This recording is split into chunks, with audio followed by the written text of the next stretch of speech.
వార్తల్లోని వివరాలకు వెళ్తే మహిళలకు భద్రత కల్పించాలని కర్నూలులో జూనియర్ వైద్యులు డిమాండ్ చేశారు. సమాజంలో మహిళలు ఎదుర్కొంటున్న సమస్యలపై సిటీ స్క్వేర్ మాల్ ఆవరణలో ఫ్లాష్ మాబ్ చేసి ప్రజలకు అవగాహన కల్పించారు. కలకత్తాలో జూనియర్ వైద్యురాలి మృతికి నిరసనగా కర్నూలులో జూనియర్ డాక్టర్లు విధులు బహిష్కరించి ఆందోళనలు చేస్తూ ఉన్నారు.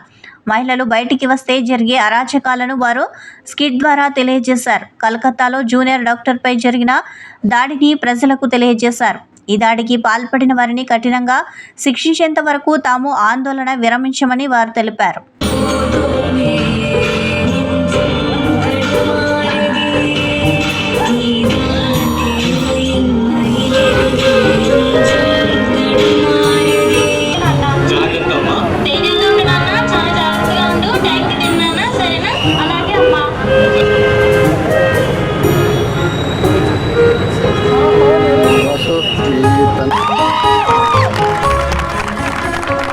చుట్టుముట్టేశారు. భయం వేసి పారిపోవడానికి ప్రయత్నిస్తున్నా. నోరు కప్పేశారు. చెప్పలేనంత భయం. వెన్నులో వణుకు పుడుతుంది. చేతులు కాళ్ళు కదిలించలేకపోతున్నాను. ఎవరైనా సహాయానికి రాకపోరా, వచ్చి నన్ను కాపాడకపోరా అనే ఆలోచన. ఏం జరుగుతుందో అర్థమవుతుంది, కానీ తప్పించుకోవడానికి నా బలం సరిపోవట్లేదు. పగిలి చేతికి గుచ్చుకున్న గాజులు చేస్తున్నాను. ఇప్పుడు మేము ఇది చేస్తున్నది అంతా ఒక్క అమ్మాయి కోసమే కాదు, అంతా ప్రతి ఒక్క జనాలు చిన్న నుంచి పెద్ద వరకు ఈ ఇష్యూస్ అన్నీ తెలుసుకోవాలని, మొత్తం పబ్లిక్కి మేము ఒక మెసేజ్ అందజేయాలని, వాళ్ళకి ఇట్లా డ్యాన్స్ రూపంలో, స్కిట్స్ రూపంలో అన్నీ చేయడం, అదే మా మెసేజ్ ఇవ్వడం. లైక్ ప్రతి ఒక్కరికి సేఫ్టీ ఉండాలి.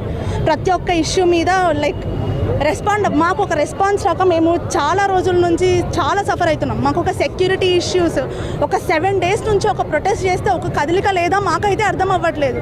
నిజంగా ఒక వారం నుంచి ఒక ప్రొటెస్ట్ జరుగుతుందంటే అది ఎంత పెద్ద ఇష్యూ మీరే అర్థం చేసుకోవాలి. మాకు ఒక సెక్యూరిటీ కానీ, ఒక సీసీస్ కానీ, ఒక అమ్మాయిలు వాష్రూమ్స్కి వెళ్ళాలంటే నైట్ డ్యూటీస్ చేసే వాళ్ళైనా ఎవరైనా, చిన్న నుంచి మేల్స్ అయినా ఫీమేల్స్ అయినా, పీజీసీ యూజీసీ ప్రతి ఒక్కరు చాలా అంటే చాలా మేము భయపడుతున్నాం బయటకు అడుగు పెట్టాలంటే. నిజంగా ఈ ఇష్యూ మీద ప్రతి ఒక్కరు రెస్పాండ్ అవ్వాలని, పబ్లిక్ నుంచి మాకు చాలా రెస్పాన్స్ వచ్చి చాలా హెల్ప్ అవ్వాలని కోరుకుంటూ నేను సెలవు తీసుకుంటాను. ఈ స్కిట్ చూస్తున్నాగానే చాలామంది బాధపడి ఏడ్చి భయం వేసి, అంటే ఎవరికైనా జరగచ్చేమో, నాకు జరగచ్చేమో, చుట్టుపక్కల వాళ్ళకి జరగచ్చేమో, అంటే ఒక స్కిట్ అది జస్ట్ డ్రామా. అది చూసి మనకి ఇంత భయం వేస్తుందంటే జరగచ్చేమో, నాకు జరగచ్చేమో, చుట్టుపక్కల వాళ్ళకి జరగచ్చేమో, అంటే ఒక స్కిట్ అది జస్ట్ డ్రామా. అది చూసి మనకి ఇంత భయం వేస్తుందంటే ఆ అమ్మాయి ఆ పొజిషన్లో ఉండే వాళ్ళకు ఎంత బాధ, ఎంత భయము. వాళ్ళు చిన్నప్పటి నుంచి ఎవరు ఇలా అవుతుందేమో అని ఎవరు పెరగరు కదా. అందరూ 100 ఏళ్ల వరకు ప్రశాంతంగా బతికి అంటే చిన్న పెద్ద జబ్బులు చచ్చిపోతారు అనుకుంటారు, కానీ ఇట్లాంటి వాటిలో మన జీవితాల్లో అవుతాయని ఎవరు ఊహించరు.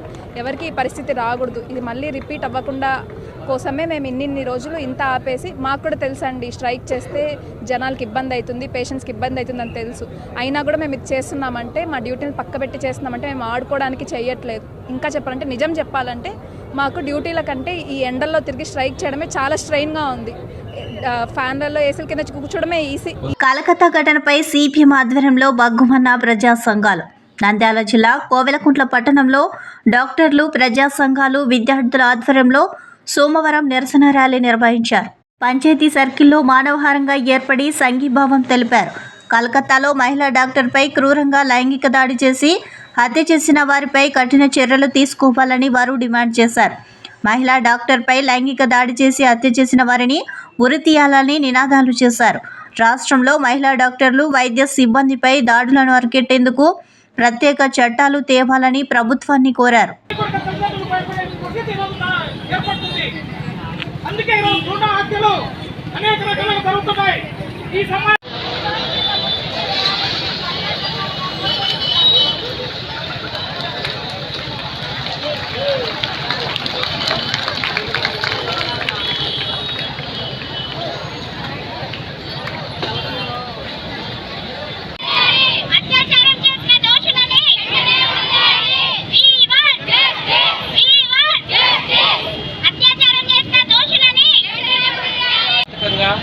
రేప్ చేయబడి హింసించి చంపడం జరిగింది. సో దీనివల్ల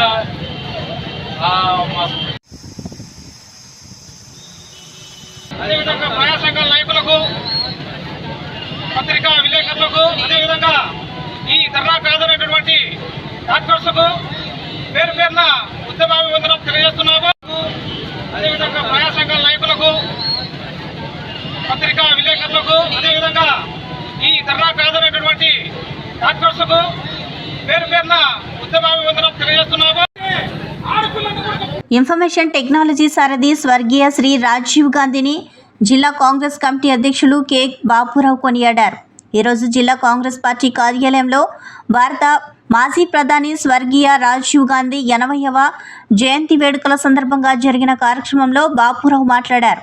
కంప్యూటర్, సాంకేతిక, టెలికమ్యూనికేషన్ల రంగంలో ఆధునిక ఇన్ఫర్మేషన్ టెక్నాలజీలో కొత్త పుంతలు తొక్కిన భారత్ ఇవాళ ఆ ఫలితాలను భారత జాతి ఆస్వాదిస్తూ ఉందంటే, అలాగే నేటి సమాజంలో ప్రతి ఒక్కరికి సెల్ ఫోన్లు అందుబాటులోకి వచ్చింది అంటే అప్పటి ప్రధాని రాజీవ్ గాంధీ కృషి వల్లనేనని అన్నారు. ప్రపంచమంతా కంప్యూటర్ యుగంలో దూసుకుపోతున్న వేళ మన దేశంలోనూ సాంకేతిక విప్లవం రావాలని దేశానికి మొట్టమొదటిగా కంప్యూటర్ ఇవ్వడమే కాకుండా ఆ రంగంలో నూతన శకానికి రాజీవ్ గాంధీ బాటలు వేశారని అన్నారు. సైనిక దళాలకు అత్యాధునిక ఆయుధాలు సమకూర్చాలని ఎంతో తపన పడ్డారని, మన దేశ ఆర్థిక వ్యవస్థలో సంస్కరణలకు ఆయన చేసిన ప్రయత్నాన్ని మేధావులు సైతం ప్రశంసించారని అన్నారు. 18 సంవత్సరాలు నిండిన యువతకు ఓటు హక్కు కల్పించిన ఘనత ఆయనకే దక్కుతుందని అన్నారు. గ్రామీణ అభివృద్ధి, కంప్యూటర్ రంగాన్ని అభివృద్ధి చేసి దేశాన్ని సాంకేతికంగా ముందుకు తీసుకుని వెళ్లిన వ్యక్తి రాజీవ్ గాంధీ అని అన్నారు. పారిశ్రామిక రంగంలో పన్ను తగ్గింపు విధానాన్ని అవలంబించి రక్షణ,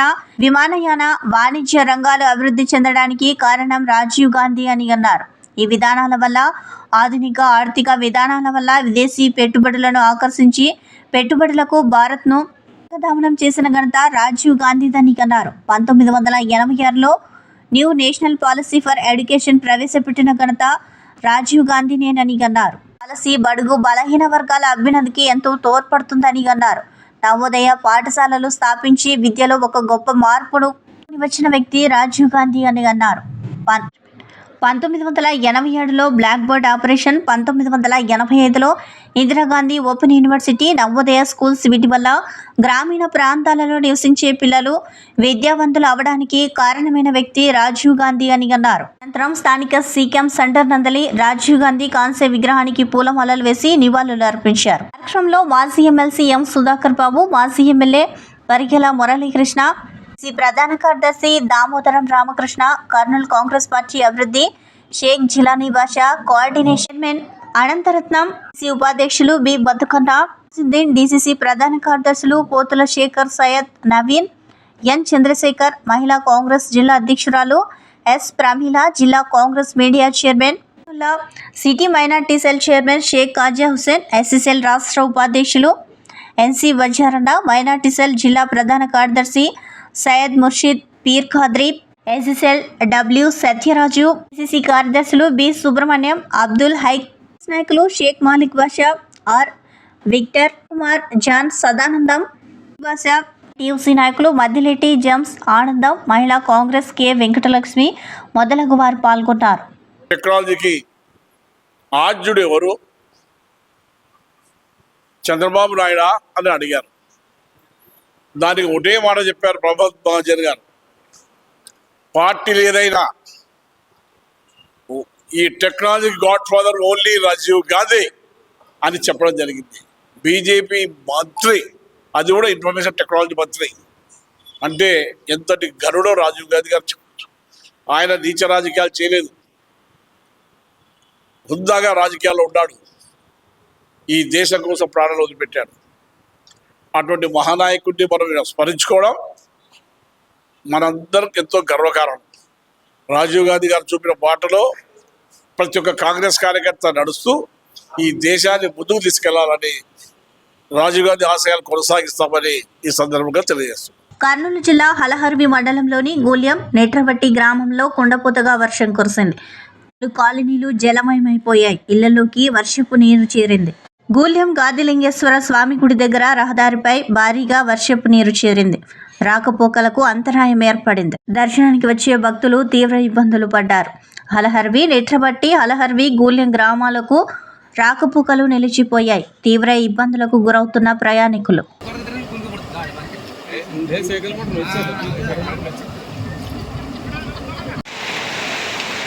వాళ్ళు పార్ట్నర్ అబ్బోను పోతారామో.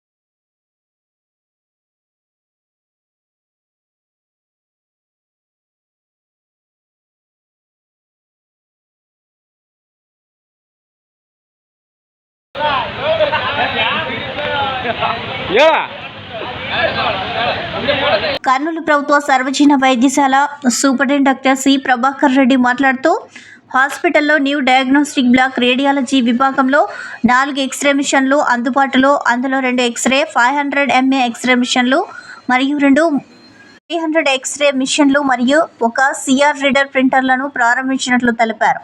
అనంతరం ఈ మిషన్ల ద్వారా పేషెంట్లకు తొందరగా ఎక్స్రే తీయడం జరుగుతుందని అన్నారు. ఇంతకుముందు 5 ఎక్స్రే ప్లాంట్లు విభిన్న చోట్ల ఉన్నాయని, ఇవే కాకుండా మరొకటి డిజిటల్ ఎక్స్రే మిషన్ కూడా ఉందని అన్నారు. హాస్పిటల్లో ఇప్పటి వరకు 9 ఎక్స్రే ప్లాంట్లు ఉన్నాయని, ఈరోజు 4 ఎక్స్రే ప్లాంట్లు ప్రారంభించడం ద్వారా త్వరగా ఎక్స్రే తీయడానికి వీలుంటుందని తెలిపారు. గతంలో హాస్పిటల్లో కరెంటు సమస్యలు ఉన్న నేపథ్యంలో వీటికి కూడా సమస్యలు లేకుండా పూర్తిగా డయాగ్నోస్టిక్ బ్లాక్కి ఎటువంటి పవర్ ప్రాబ్లం రాకుండా అండర్ గ్రౌండ్ కేబుల్ ఏర్పాటు చేయడం జరిగిందని తెలిపారు. దీని ద్వారా పేద ప్రజలకు మెరుగైన వైద్య సేవలు అందుతాయని తెలియజేశారు. హాస్పిటల్లోని అర్థింగ్ కేబుల్ కూడా ఏర్పాటు చేయడం జరిగిందని, దీనివల్ల మిషన్లు చెడిపోకుండా ప్రొటెక్షన్ చేస్తుందని తెలిపారు. పేషెంట్లకు ఈ రోజు నుండి 4 ఎక్స్రే మిషన్లు మరియు సిఆర్ రీడర్ ప్రింటర్ సేవలు అందుబాటులోకి రానున్నాయని తెలిపారు.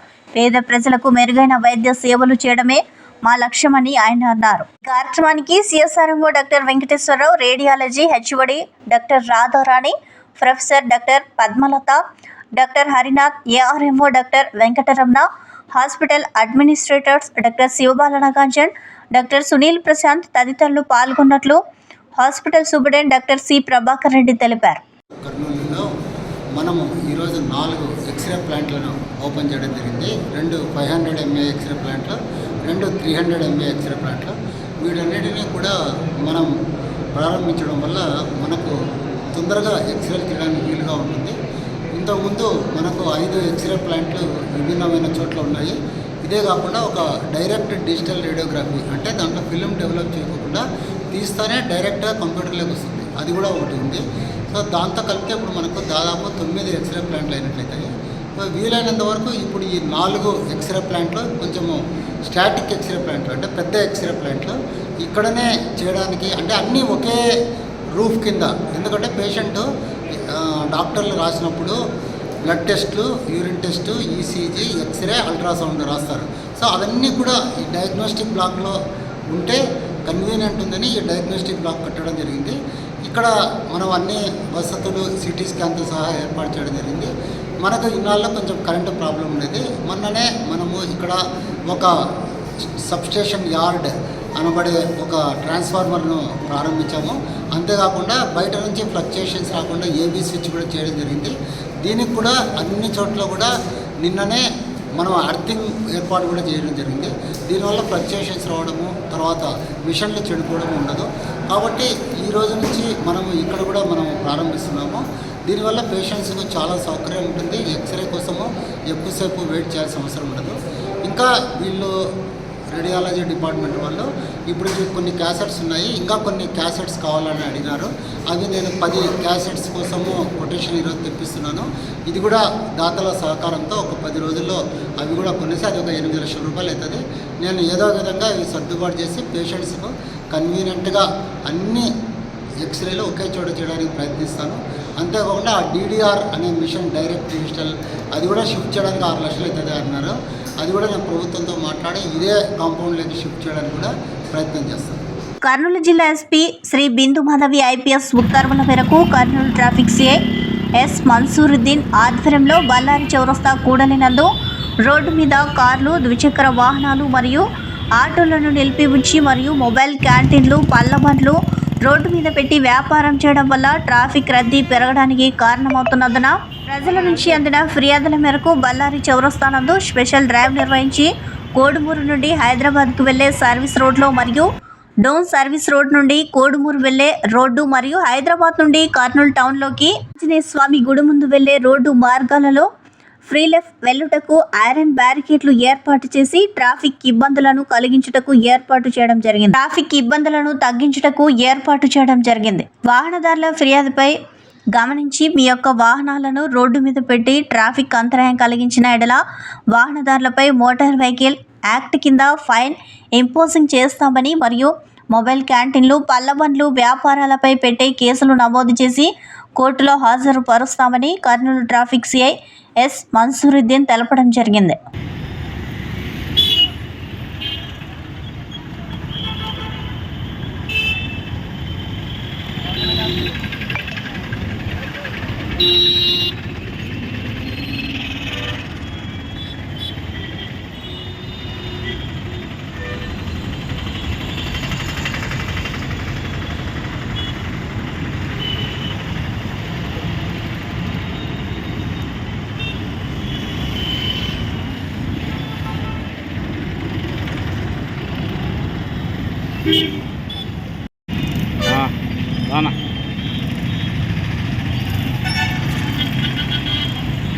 విధి నిర్వహణలో వైద్యులకు రక్షణ కల్పించాలని జూనియర్ డాక్టర్లు కర్నూలులో విధులు బహిష్కరించి ఆందోళనలు చేస్తూ ఉన్నారు. కలకత్తాలో జూనియర్ వైద్యురాలి మృతికి కారణమైన దోషులను కఠినంగా శిక్షించాలని జూడాల వైద్య కళాశాల నుంచి కొండారెడ్డి బుర్జు నంద్యాల చెక్ పోస్ట్ మీదుగా కలెక్టర్ కార్యాలయం వరకు ద్విచక్ర వాహన ర్యాలీ చేశారు. సెంట్రల్ హెల్త్ కేర్ ప్రొటెక్షన్ చట్టం తీసుకుని రావాలని వారు డిమాండ్ చేశారు. ఈ చట్టం వల్ల డాక్టర్లపై అసభ్యంగా ప్రవర్తించినా, దురుసుగా ప్రవర్తించినా కఠినంగా చర్యలు ఉంటాయని జూనియర్ డాక్టర్లు తెలిపారు. హాస్పిటల్లో వైద్యులకు మెరుగైన సదుపాయాలు కల్పించాలని కోరారు.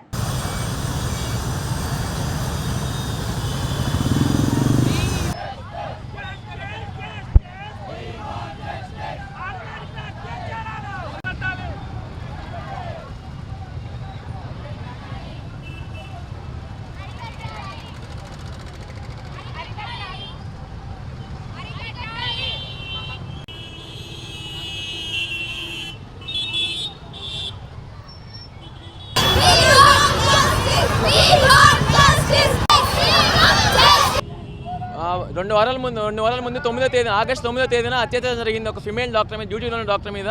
తన సొంత ఆసుపత్రిలో జరిగింది. డ్యూటీ నుంచి రెస్ట్ తీసుకోవడానికి వచ్చి సెమినార్ హాల్లో పడుకుంటే అత్యాచారం చేసి మర్డర్ చేయడం జరిగింది. దీనికోసం మేము ఎంత ర్యాలీ చేస్తున్నాం, దేశవ్యాప్తంగా చేస్తున్నాం. మా డిమాండ్స్ ఏంటంటే, ఒకటి central health care protection act, అది వస్తే డాక్టర్ మీద దాడి చేయాలన్నా లేదంటే దురుసుగా ప్రవర్తించాలన్నా కొంచెం కఠినంగా చర్యలు ఉంటాయి. దానివల్ల 5 సంవత్సరాలు జైలు శిక్ష ఉంటుంది, నాన్ బెయిల్ ఆఫెన్స్ ఉంటుంది. అది వస్తే మాకు కొంచెం రక్షణ కల్పిస్తారు. ఇంకా ప్రతి దగ్గర ఆసుపత్రిలో సదుపాయాలు సరిగ్గా లేవు. రెసిడెంట్ డాక్టర్లకు కానీ, డ్యూటీ డాక్టర్లకు కానీ వాళ్ళకందరికీ సదుపాయాలు సరిగ్గా పెంచాలి. అంటే డ్యూటీ రూమ్స్ కావాలి, నీళ్లు, వాటర్, ఫుడ్ అవన్నీ సప్లై చేయాలి. డ్యూటీలో ఉన్న డాక్టర్లకి ఏం లేవు. ప్లస్ సెక్యూరిటీ కూడా లేదు. ల్యాబ్సెస్ ఉన్నాయి, చాలా ల్యాబ్స్ ఉన్నాయి ప్రతి హాస్పిటల్లో. ఈ ల్యాబ్సెస్ అన్ని కవర్ చేసుకొని సెక్యూరిటీ పెంచాలి. మెయిన్ ఆడవాళ్ళకి ఫిమేల్ డాక్టర్స్ సెక్యూరిటీ పెంచాలి. అందుకే ఈ ర్యాలీ చేస్తాం మేము. కర్నూలు నగరపాలక సంస్థ పరిధిలోని పలు శివారు ప్రాంత కాలనీ ప్రజలు వర్షం వచ్చినా ప్రతిరోజు బయటికి వెళ్లిన వారు బంధువుల ఇంటికి వెళ్ళాలి. ఇంట్లో ఉన్నవారు ఇంటికే పరిమితం కావాలి.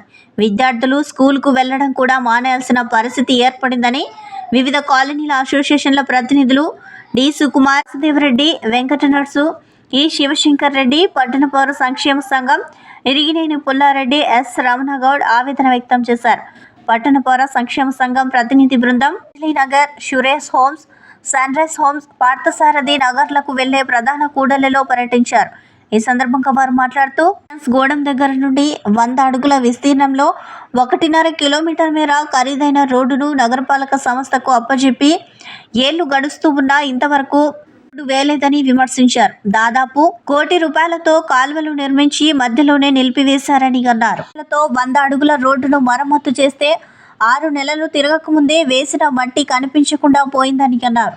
వర్షం వచ్చిన ప్రతిసారి ఇంట్లో నుండి బయటికి వెళ్లే పరిస్థితి లేదని, ఒకవేళ వెళ్తే ప్రమాదాలు జరిగి హాస్పిటల్ పాలు కావాల్సి వస్తుందని అన్నారు. దాదాపు ₹1 కోటి ఖర్చుతో స్థానిక ప్రజలకు ఉపయోగపడని భారీ మురికి కాల్వ ఎవరి కోసం నిర్మించారని అన్నారు. కాంట్రాక్టర్ కోసమా, కమిషన్ల కకృతి పడే వారి కోసమా అని ప్రశ్నించారు. నూతనంగా ఎన్నికైన శాసనసభ్యులు, నగరపాలక సంస్థ కమిషనర్ శివారు ప్రాంత రోడ్లు, కాలువలు సమస్యలు పరిష్కరించాలని కోరారు. ప్రజలకు ఉపయోగపడని అభివృద్ధి పనులపై విచారణ జరిపి చర్యలు తీసుకుని ప్రజాధనాన్ని కాపాడాలని కోరారు. ఈ ప్రతినిధి బృందంలో C V Varma, K Suribabu, M Raghavendra, B Sharma, U Suresh, Subbarao, Nageswararao తదితరులు పాల్గొన్నారు. ముఖద్వారంలో శివారు కాలనీలు మొత్తము కూడా ప్రజలు నరకం అనుభవిస్తూ ఉన్నారు. ఇండ్ల పన్నులు కడుతున్నారు, అన్ని రకాల పన్నులు కడుతున్న ఆ కాలనీలకు మాత్రం రోడ్లు వేయడం లేదు. ఇక్కడ రేడియో స్టేషన్ సమీపంలో 100 అడుగుల రోడ్డు అండి. ఇది కోట్ల రూపాయలు విలువ చేసే స్థలాన్ని రోడ్డుకు వదిలిపెట్టినారు. మొత్తం ఈ కాలనీ, ఈ ప్రాంతంలో ఉండే ప్రజలు 100 అడుగుల రోడ్డును పక్కా రోడ్డు వేయమని 2 సంవత్సరాల నుంచి అడుగుతుంటే మెటల్ రోడ్డు వేశారు, శిథిలమైపోయింది. మళ్ళా సంవత్సరం తర్వాత మళ్ళీ 20 లక్షలు పెట్టి గ్రావెల్ వేశారు, మొత్తం గాలి కొట్టుకుపోయింది. ఇక వర్షం వస్తే ఇంట్లో వాళ్ళు ఇంట్లోనే ఉండాలా, బయట వాళ్ళు బయటనే బంధువుల ఇంటికి పోవాలా. చాలా అన్యాయంగా తయారైంది మొత్తం ఈ రోడ్డు. అట్లాగే పక్కన డ్రైనేజ్ కాలువ కట్టారు. ఎందుకు కట్టారో తెలియదు. దాదాపు ₹1 కోటి ఖర్చు పెట్టి నా అంత లోతు పెద్ద కాలువ కట్టి వదిలేశారు.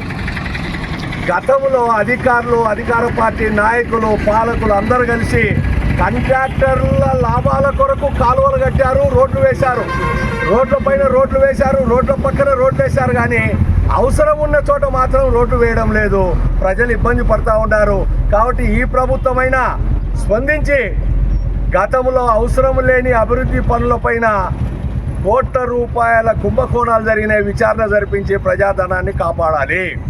అట్లాగే ప్రజలు ఇళ్లకు పోయేందుకు కనీసం రోడ్డు సౌకర్యం కల్పించాలని చెప్పి ప్రస్తుత పాలకులను, ప్రభుత్వాన్ని నేను పట్టణ పౌర సంక్షేమ సంఘంగా డిమాండ్ చేస్తూ ఉన్నాను. మాకు ఈ రేడియో స్టేషన్ ఆపోజిట్ రిలయన్స్ పక్క నుంచి 100 అడుగుల అప్రోచింగ్ రోడ్ ఇది. దాదాపుగా ఇది వెంకన్నపాయ దగ్గర కలుస్తుందని మాకు మాస్టర్ ప్లాన్లో చెప్పారు. ఈ రోడ్డు 2017 నుంచి వేస్తున్నారు. ఏ శబ్దంతా నాశనకంగా చేస్తున్నారు. బిల్లులు మాత్రం లక్షలుగా చేసుకుని ప్రజాధనాన్ని లూటు చేస్తున్నారు. మేము ఎన్నిసార్లు రిప్రజెంట్ చేసినా వాళ్ళ ఆన్సర్ ఏంటంటే చూస్తున్నాం, చేస్తున్నాం, వేస్తాం. ఇంకా గట్టిగా మొరబెట్టుకుంటే వస్తారు, ఉట్టి మళ్ళీ మనుజల్లి వెళ్ళిపోతారు. ఎండల కాలం అయితే ఈ వార్తలు ఇంతటితో సమాప్తం. నమస్కారం.